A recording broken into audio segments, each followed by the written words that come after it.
शालिवाहनाचा विजय. गुढीपाडव्याच्या दिवशी हिंदू नववर्षाची सुरुवात का होते यामागे एका पराक्रमी महाराष्ट्रीयन राजाची अद्भुत कथा सांगितली जाते. परंपरेनुसार राजा शालिवाहन हा महाराष्ट्रातील एक पराक्रमी राजा होता. त्याच्या काळात अनेक परकीय शत्रूंनी राज्यावर आक्रमण केले होते. लोककथांमध्ये अशी आख्यायिका सांगितली जाते की शालिवाहन राजाने आपल्या बुद्धीने मातीचे सैनिक तयार केले.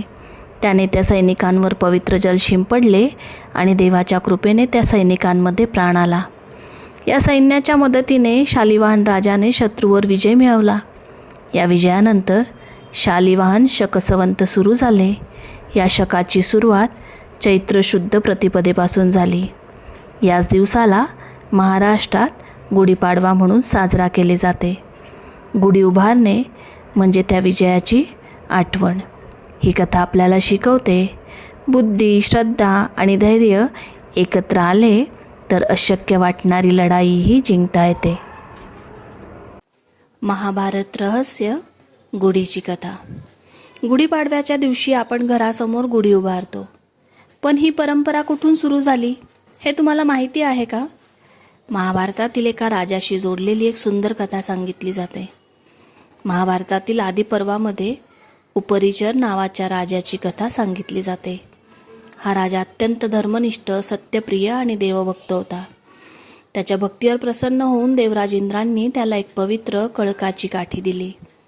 इंद्रांनी सांगितले की ही काठी विजय आणि देवकृपेचे प्रतीक आहे. राजा उपरिचराने त्या काठीला मोठ्या आदराने स्वीकारले. त्याने ती काठी जमिनीत रोवली आणि देवराज इंद्रांना नमन केले. दुसऱ्या दिवशी त्याने त्या काठीची पूजा केली. तो दिवस होता चैत्र शुद्ध प्रतिपदा, नवीन वर्षाचा पहिला दिवस. या घटनेनंतर त्या काठीला विजयध्वजाचे प्रतीक मानले जाऊ लागले. काळानुसार ही परंपरा पुढे चालत राहिली आणि महाराष्ट्रात गुढी उभारण्याची प्रथा सुरू झाली असे सांगितले जाते. आज आपण गुढी उभारताना त्या विजयध्वजाचीच आठवण ठेवतो. ही कथा आपल्याला शिकवते की देवावर श्रद्धा आणि नम्रता ठेवली तर जीवनात खरा विजय मिळतो. म्हणूनच गुढीपाडव्याच्या दिवशी गुढी उभारणे म्हणजे विजय आणि देवकृपेचे स्वागत करणे होय. मत्स्य अवतार. गुढीपाडव्याच्या दिवशी भगवान विष्णूंनी घेतलेल्या एका अद्भुत अवताराची कथा सांगितली जाते. पुराणांनुसार शंकासूर नावाचा बलाढ्य राक्षस होता. त्याने वेद चोरून समुद्राच्या तळाशी लपवले. वेद हरवल्यामुळे संपूर्ण जग अज्ञानाच्या अंधारात जाण्याचा धोका निर्माण झाला. देवाने ऋषींनी भगवान विष्णूंना प्रार्थना केली. मग विष्णूंनी मत्स्य अवतार धारण केला. ते समुद्रात गेले आणि शंकासुराशी युद्ध केले. शेवटी त्यांनी त्याचा पराभव करून वेद पुन्हा देवांना परत दिले. त्या दिवसाची आठवण म्हणून विष्णूंनी हातात शंख धारण केला असे सांगितले जाते. परंपरेनुसार ही घटना चैत्र शुद्ध प्रतिपदेच्या दिवशी घडली. त्यामुळे हा दिवस पवित्र मानला जातो. ही कथा आपल्याला शिकवते ज्ञानाचे रक्षण करणे हेच खरे धर्मरक्षण आहे. श्रीरामांचा विजय. रामायणात सांगितलेली भगवान श्रीरामांची कथा ही धर्म, सत्य आणि धैर्याची शिकवण देणारी आहे. सीतेचे अपहरण करणाऱ्या रावणाविरुद्ध श्रीरामांनी युद्ध पुकारले. शेवटी श्रीरामांनी रावणाचा पराभव करून अधर्माचा नाश केला.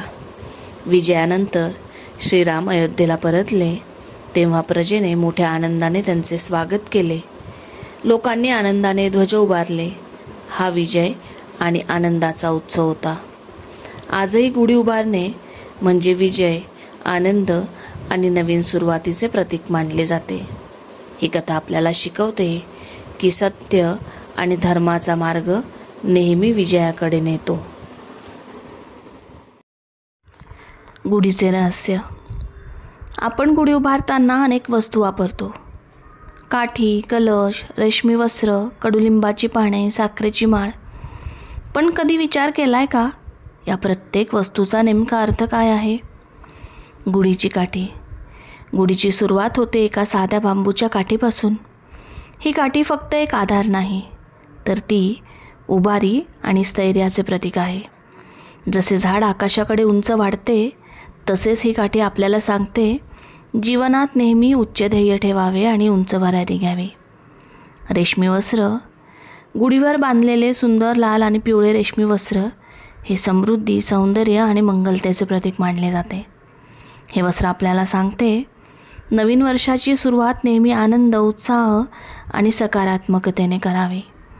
कलश. गुढीच्या शिखरावर ठेवलेला तांब्याचा कलश हा देवत्व आणि पवित्रतेचे प्रतीक मानले आहे. हिंदू संस्कृतीत कलश म्हणजे संपन्नता, ज्ञान आणि शुभत्वाचे प्रतीक. गुढीच्या सुरुवातीला कलश ठेवून आपण देवाचे आशीर्वाद मागतो. कडुलिंब आणि आंब्याची पाने. गुढीवर बांधलेली कडुलिंब आणि आंब्याची पाने यांचा अर्थ खूप खोल आहे. कडुलिंबाची चव कडू असली तरी त्यात औषधी गुण आहेत. यातून आपल्याला संदेश मिळतो, जीवनात सुखासोबत दुःखही येते, पण त्या अनुभवातूनच आपण अधिक मजबूत बनतो. साखरेची माळ. गुढीवर लावलेली साखरेची माळ जीवनातील गोडवा आणि आनंदाचे प्रतीक आहे. ती आपल्याला आठवण करून देते, जीवन कितीही कठीण असले तरी आनंद आणि गोडवा जपणे हे महत्त्वाचे आहे. म्हणूनच गुढी म्हणजे एक ध्वज नाही, ती आपल्या संस्कृतीचा आणि परंपरेचा अभिमान आहे. गुढी म्हणजे विजयाचे प्रतीक आहे. सत्याचा असत्यावर झालेला विजय आणि धर्माचा अधर्मावर झालेला विजय. याच दिवशी सुरू होते हिंदू नववर्षाची पवित्र सुरुवात. गुढी उभारून आपण देवाला प्रार्थना करतो, हे नवीन वर्ष आपल्या जीवनात सुख, समृद्धी आणि आनंद घेऊन येऊ. जीवनात कितीही अडचणी आल्या तर विश्वास, धैर्य आणि सकारात्मकतेने पुढे चालत राहणे हीच गुढी आपल्याला देणारी खरी शिकवण आहे. कडुलिंब आणि गोड परंपरा. गुढीपाडव्याच्या दिवशी एक खास परंपरा पाळली जाते, ती म्हणजे कडुलिंब आणि गोड खाण्याची परंपरा. पण या छोट्या परंपरेमागे एक मोठा अर्थ दडलेला आहे. गुढीपाडवा हा हिंदू नववर्षाचा पहिला दिवस मानला जातो. या दिवशी लोक गुढी उभारतात, देवाची पूजा करतात आणि आनंदाने नवीन वर्षाचे स्वागत करतात. याच दिवशी घराघरात कडुलिंबाची पाने आणि गूळ खाण्याची परंपरा आहे. कडुलिंबाची चव कडू असते तर गूळ गोड असतो. ही दोन्ही चव एकत्र खाण्यामागे एक सुंदर संदेश आहे. जीवनात फक्त आनंदच नसतो, कधी सुख तर कधी दुःख, कधी गोड तर कधी कडू अनुभव येतात. पण जसे आपण कडू आणि गोड चव एकत्र स्वीकारतो, तसेच जीवनातील प्रत्येक अनुभव स्वीकारायला शिकले पाहिजे. आयुर्वेदानुसार कडुलिंबामध्ये औषधी गुण असतात. तो शरीर शुद्ध करतो आणि आरोग्यासाठीही लाभदायक असतो. म्हणूनच गुढीपाडव्याच्या दिवशी कडुलिंब आणि गूळ खाण्याची परंपरा सुरू झाली असे मानले जाते. यातून आपल्याला शिकवण मिळते, जीवनात कडू आणि गोड अनुभव दोन्ही येतात, पण प्रत्येक अनुभव आपल्याला अधिक मजबूत आणि शहाणे बनवतो. गुढीपाडव्याचा संदेश.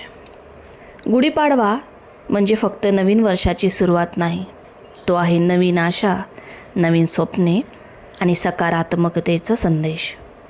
गुढीपाडवा हा सण वसंत ऋतूमध्ये येतो.